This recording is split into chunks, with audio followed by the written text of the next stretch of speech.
እኔ በጣም ደህና ነኝ። ደህና ነሽ አንቺ? እሰይ እሰይ ሰበር ዜና ነው። የበዛ ወገብ ይሰበር። እንክት ለምን አይደለም እንኳን እልልታ ተገኝቶ በየቀኑ አድቬንቸር ፊልም በሚመስል ሰበር ዜና ቅስማችን እየተሰበረ አይደል? እሰይ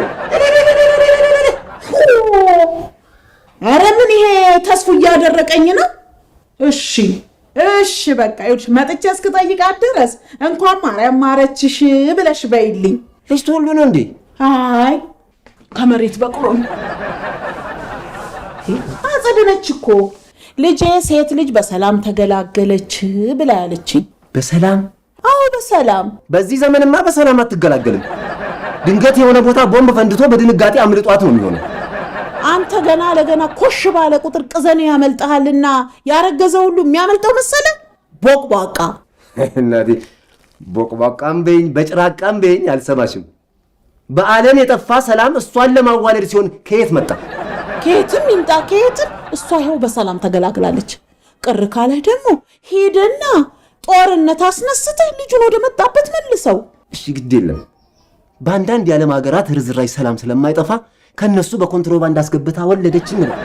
ግን ዘንድሮም ልጅ ሲወለድ እልል ማለት አልቀረም። ቀረ እንዴ ታዲያ? እና እንቧ በሚል ቀየራችሁት? እንቧ ልበል? አይ እሪን ከፊት ታስቀድሚና እሪምቧ ነው ማለት ያለብሽ። ዘንድሮ ለሚወለድ ልጅ ራስሽን ይዛሽ እሪምቧ ወይኔ ወይኔ እሪምቧ ዝም ሟርተኛ። ደግሞ ለጠቅላላ እውቀት እንዲሆነ ሰው ሰውን አይበላም፣ ነውር ነው። ድንገት በላ ከተባለ ደግሞ በቡዳ ነው።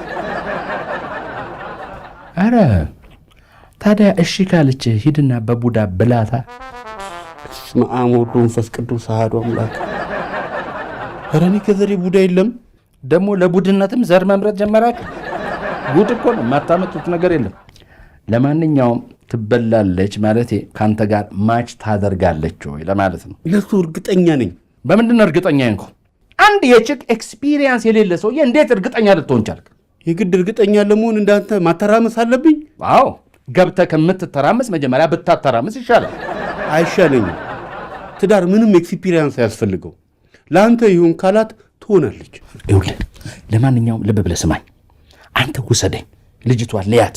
እንዳንተ ፈዛዛ አይነት ከሆነች እተውልሃለሁ። ፈጠን ካለች ግን ከኔ ጋር ማች ስለምናደርግ አንተ ለእኔ ታቀብለኛለህ፣ እኔ ቢለው ጠቅ አድርጌ ጎሩን አስቆጥረዋለሁ። አትልፋ። ለአንተ መቼም አትሆንም። ለእኔ እንደምትሆነኝ ገና እንዳየኋት ቆሌ ይነግሮኛል። ቆሌ? አዎ። የት ነው ማውቀው ይህን ሰውዬ? ቆሌ እኮ ሰው አይደለም አባባል ነው። አባባል? አዎ። ሙርት ይዛለ እንዴ አንተ? እና ከ18ኛው ክፍለ ዘመን የሆነ ቃላት ምናምን ያመጣትላጣል እንዴ? ካሁን በኋላ ከቻልክ በ20ኛው ክፍለ ዘመን እንነጋገር። ካልሆነ አንድ ሳብላለሁ ወደ 19ኛው። ከዚህ ውጭ እጫወታለሁ ብትል እንዳንጣል ፎግራል እንዴ?